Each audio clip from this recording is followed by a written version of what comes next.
జై శ్రీమన్నారాయణ. మనం చూస్తున్నటువంటి ఈ యొక్క ఆలయం చెన్నై మహానగరంలోని తిరువల్లికేణి అనే ప్రాంతంలో శ్రీ పార్థసారథి స్వామి వారి ఆలయం.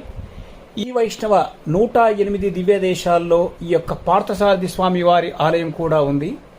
ఈ యొక్క ప్రాంతానికి తిరువల్లికేణి అనే పేరు ఎలా వచ్చిందంటే, తిరు అంటే పవిత్రమైన, వల్లి అంటే తులసి అని, కేణి అంటే కొలను అని, అందుకే తిరువల్లికేణిగా పిలుస్తారు.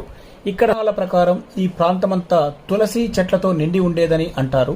పురాణాల ప్రకారం ఈ యొక్క ఆలయానికి మహాభారతానికి సంబంధం ఉందని, ఇక్కడ ఉన్నటువంటి శ్రీకృష్ణుడు అర్జునుడికి రథసారథిగా ఉండడం వల్ల పార్థసారథి అనే పేరుగాంచినది.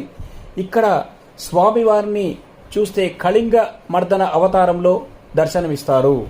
ఆలయ బ్రహ్మోత్సవాలు ప్రతి సంవత్సరం ఏప్రిల్ మే నెలలో చాలా కోలాహలంగా జరుగుతుంది. ఎక్కడి నుంచో భక్తజన సందోహం ఇక్కడ చేరి స్వామివారి దర్శనం చేసుకుంటారు.